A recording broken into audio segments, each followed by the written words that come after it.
Ninth standard का हम लोगों ने जो 8 लेसन 6, 7, 8 जो साइंस 2 में आता है वो हम लोगों ने कंप्लीट किया। अभी हम लोग का 9th लेसन है, ओके। उसका नाम है देखो environmental management, okay. Standard 9 science 2 9th lesson, यानी साइंस 2 का ये 6, 7, 8 4th लेसन है, ओके। अभी देखो क्या इस लेसन में हम लोग स्टडी करने वाले हैं। तो फर्स्ट जो टॉपिक है वो है वेदर एंड क्लाइमेट, ओके। अभी ये वेदर एंड क्लाइमेट ये वर्ड जो है हम लोग डेली यूज करते हैं। अभी का क्लाइमेट कैसा है, वेदर कैसा है, ओके। मगर इसमें थोड़ा सा डिफरेंस है। क्या डिफरेंस है देखो, atmospheric condition at specific time at particular place, okay. Atmospheric condition हमारे आजू बाजू में क्या है, एटमॉस्फेयर, ओके, एयर एटमॉस्फेयर, उसका condition at specific time at particular place, particular place पे बोला। जैसे कि अभी हम लोग यहाँ पे विरार में रहते हैं, तो जिस एरिया में विरार में रहते हैं उस प्लेस का हम लोग बोल सकते हैं, are refer to as a weather, या फिर पूरे विरार का हम लोग बोल सकते हैं, उसको क्या बोलते हैं, वेदर। तो विरार का जो एटमॉस्फेरिक कंडीशन रहेगा, ओके, एट सर्टेन टाइम पे, उसको बोलते हैं वेदर, ओके। एटमॉस्फेरिक कंडीशन, अभी ये एटमॉस्फेरिक कंडीशन जो है वो किसके ऊपर डिपेंड्स होता है, variety of factors such as atmospheric pressure, temperature, sunlight, rainfall, clouds, visibility, humidity, इन सब के ऊपर ये एटमॉस्फेरिक कंडीशन डिपेंड होता है, okay.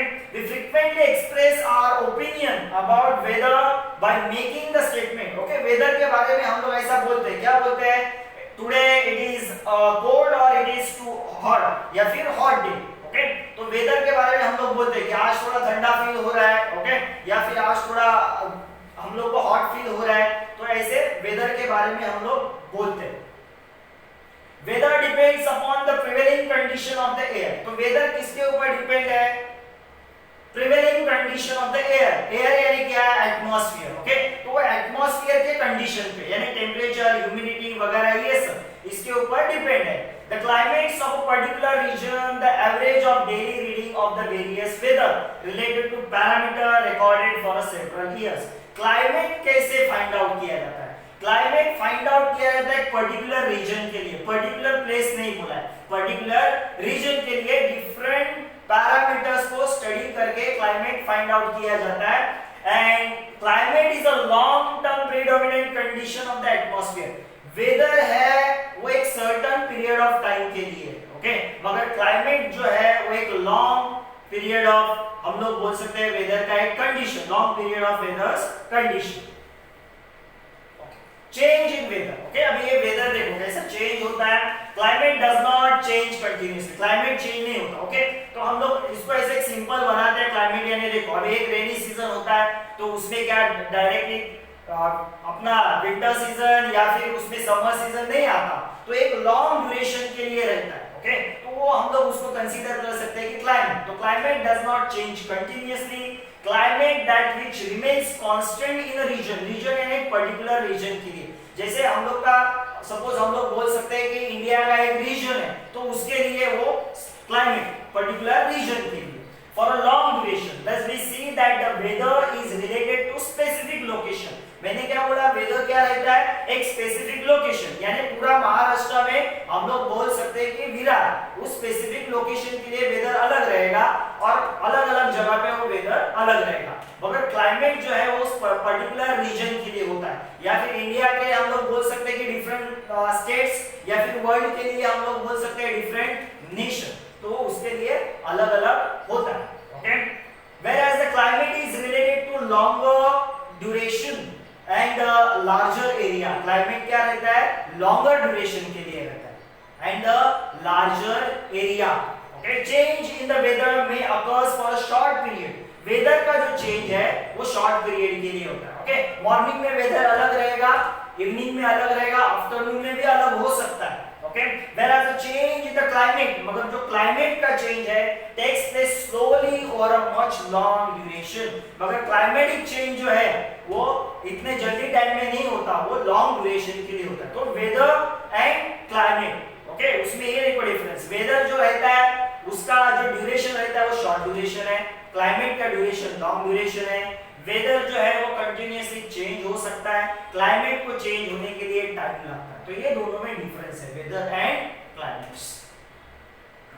Climate plays a very important role in our day to day life. Okay, climate क्या important role play करता है, क्लाइमेट की वजह से कैसे डिसाइड होता है क्या। Okay, it is influence our basic needs like food, clothing and shelter. तो क्लाइमेट के हिसाब से ये जो हम लोग के बेसिक नीड्स है वो डिसाइड्स होते हैं। कौन से needs? Food, okay, clothing and shelter, as well as our occupation, हम लोग वहां पे क्या काम करते हैं, ओके, वो भी डिसाइड होता है। Climate is specially important for agrarian country, agriculture, agrarian country यानी जहां पे एग्रीकल्चर, ओके, इंडिया का इंडिया इसके ऊपर मोस्ट ऑफ द बेस है एग्रीकल्चर के ऊपर, वहां पे क्लाइमेट्स को बहुत ज्यादा इंपॉर्टेंस है। Various climatic factors like direction of the speed of the wind, temperature, atmospheric pressure are considered during the construction of runways, seaports, huge bridge and skyscrapers. Okay, देखो जब भी ऐसे certain चीजें बनाई जाती हैं, क्या क्या, construction of runways, okay, and sea ports वगैरह जो बनाए जाते हैं जहाँ पे शिपिंग्स वगैरह होता है, ह्यूज ब्रिज वगैरह, ये जब बनाए जाते हैं तो ये सब क्लाइमेटिक कंडीशन को ऑब्जर्व करके, उसको स्टडी करके ये सब किया जाता है। ओके, अगर मुझे एक ब्रिज बनाना है एक रिवर के ऊपर या फिर सी के ऊपर, तो मुझे वहां पे देखना पड़ेगा कि वहां पे बारिश कितना होता है, ओके, वहां पे जो एयर का स्पीड है, टेम्परेचर है, ये सब देखना पड़ता है। ओके, ऐसे ही ब्रिज बनाता है ऐसा कुछ नहीं है। ओके, ब्रिज बनाया चलो हो गया, कोई स्टडी नहीं किया, ऐसा नहीं होता, सब क्लाइमेटिक कंडीशन को स्टडी करना पड़ता है। Okay, importance of weather in living world. Okay, weather, importance of weather in living world. Okay, तो क्या उसका इंपॉर्टेंस है? Daily weather as long term climatic condition influence humans life directly और indirectly, humans life के ऊपर effect होता है। Okay, land, water bodies, plant and animal collectively form a natural environment of the earth. Earth के ऊपर जो natural environment है okay, वो कलेक्टिवली किससे बना होता है? लैंड, वाटर बॉडीज यानी वाटर में जो भी है living things, okay, plants and animal, इससे क्या बनता है? एक एनवायरनमेंट बनता है। Earth, this environment is responsible for the development of organism, और ये एनवायरनमेंट के हिसाब से ऑर्गेनिजम्स डेवलप होते हैं। ओके, अभी देखो क्या लिखा उन्होंने आगे, नेक्स्ट जो है the climate of the particular region helps to determine the diet। Okay, हम लोगों ने बोला था कि क्लाइमेट जो है वो इंपॉर्टेंट रोल अदा करता है। ओके, फूड क्या रहेगा, क्लोथ्स क्या रहेंगे उनके, ओके, इसके ऊपर एक, या फिर वहां का ऑक्यूपेशन क्या रहेगा उस सर्टेन रीजन का, वो क्लाइमेट डिसाइड करता है। तो क्या determines the diet, clothing and housing occupations and lifestyle of the people of that region. तो अलग अलग जगह का क्लाइमेट जैसा रहेगा उसके हिसाब से उनका डाइट रहता है, यानी फूड जो लेते हैं, क्लोथिंग, हाउसिंग या फिर ऑक्यूपेशन, उनके हाउस कैसे रहते हैं वहां पे, वहां का ऑक्यूपेशन क्या है, ये सब डिसाइड करता है क्लाइमेट।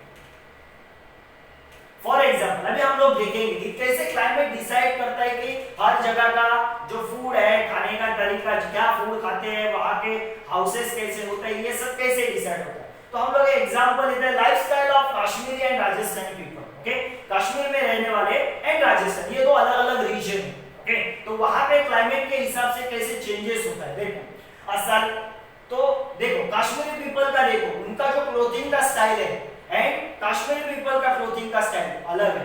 ओके, राजस्थान में देखो ज्यादा गर्मी रहता है और कश्मीर में क्या रहता है? ठंडा। ओके, और वहां का ऑक्यूपेशन और कश्मीरी पीपल का ऑक्यूपेशन है, राजस्थानी पीपल का ऑक्यूपेशन अलग है।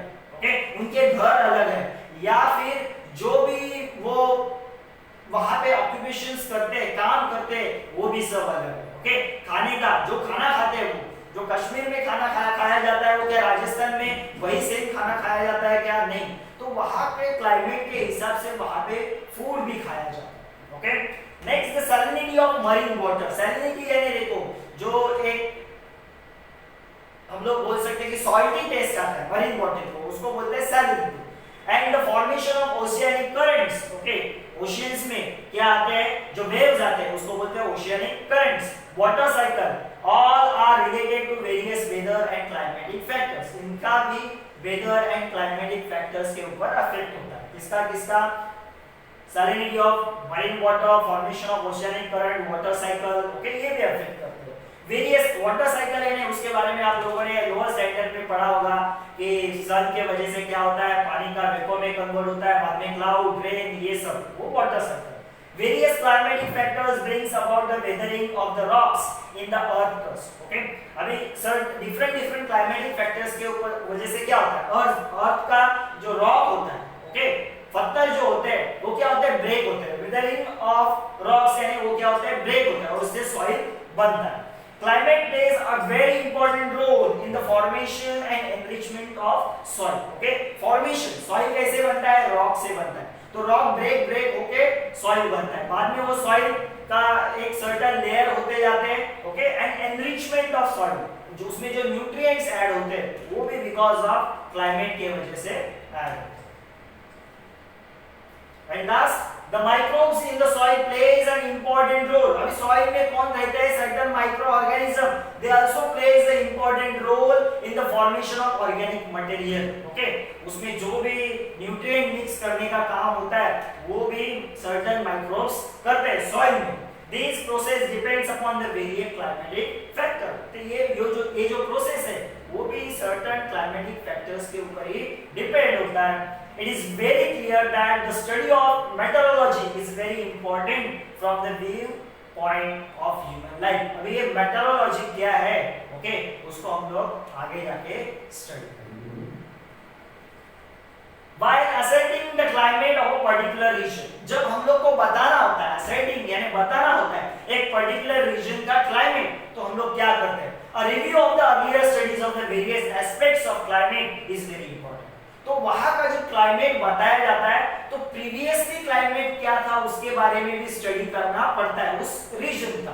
Most countries in the world have the established metrology department. Okay, ये मेट्रोलॉजी डिपार्टमेंट क्या होता है, देखो हम लोग को जो बताते हैं कि देखो बारिश कब आएगा, ओके, कब साइक्लोन आ सकता है। अभी देखो अभी भी बताया गया है कि 2-3 दिन में बारिश ज्यादा होगा, तो ये सब कौन बताता है, ओके, साइक्लोन्स वगैरह आते हैं, ये सब कौन बताता है, सुनामी आने के चांसेस है, ये कौन बताता है, मेट्रोलॉजी डिपार्टमेंट बताता है, जो हम लोग को ये वेदर रिपोर्ट या फिर क्लाइमेटिक कंडीशन के बारे में बताता है। For making and recording such observation, तो ये सर्टेन ऑब्जर्वेशन करते हैं, स्टडी करते हैं प्रीवियस क्लाइमेटिक कंडीशन का और उसके हिसाब से एंड प्रेजेंट क्लाइमेटिक कंडीशन का, तो उसके हिसाब से फ्यूचर में 1-2 दिन के बाद क्या हो सकता है उसके बारे में वो बताते हैं। These departments have observatives which are equipped with the modern instrument and the technologies. ये जो meteorology department है उनके बारे में ये सब क्या करते हैं, certain observation करते हैं, इसके बेसिस पे certain modern equipment उसका यूज करके and technology का यूज करके जो भी हम लोग को बता दे कि वेदर क्या रहेगा या फिर climatic condition in future 2-3 days या फिर 1 वीक के लिए क्लाइमेटिक कंडीशन क्या रहेगा, इसके बारे में हम लोग को ये बता। If the present climatic conditions are analyzed with the reference to the past climatic condition, okay, अभी present climatic condition जो भी है उसको एनालाइज किया जाता है past climatic condition के साथ, okay, previous climatic condition के साथ, we can predict the climatic change of the future.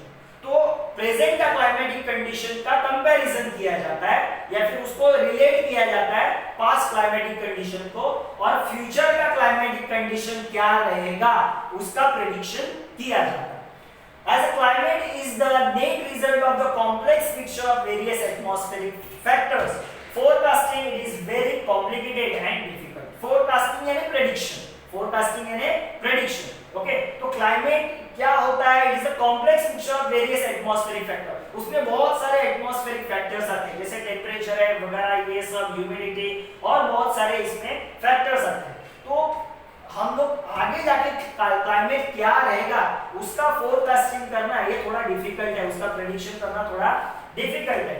The forecasting is easy for a place where the climatic changes are slow and limited nature. तो हम लोग prediction किसी भी reason का climate क्या है वो हम लोग प्रेडिक्ट कर सकते हैं, मगर परफेक्टली और इजीली कहां पे प्रेडिक्ट कर सकते हैं, जहां का क्लाइमेट ज्यादा चेंज नहीं होता, सडन चेंजेस नहीं आते, लॉन्ग ड्यूरेशन के लिए वो कांस्टेंट रहता है वहां का।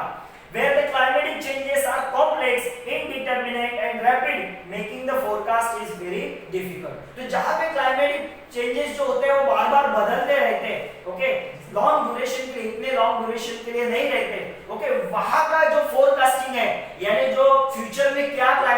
कंडीशन रहेगा वो बताना वहां पे थोड़ा मुश्किल होता है। ओके, तो ये है क्लाइमेट्स के बारे में हम लोगों ने सीखा, और मेट्रोलॉजी कैसे वो प्रेडिक्शन करते हैं उसके बारे में हम लोग आगे जाके डिफरेंट जो मेथड्स है वो आगे जाके हम लोग सीखेंगे।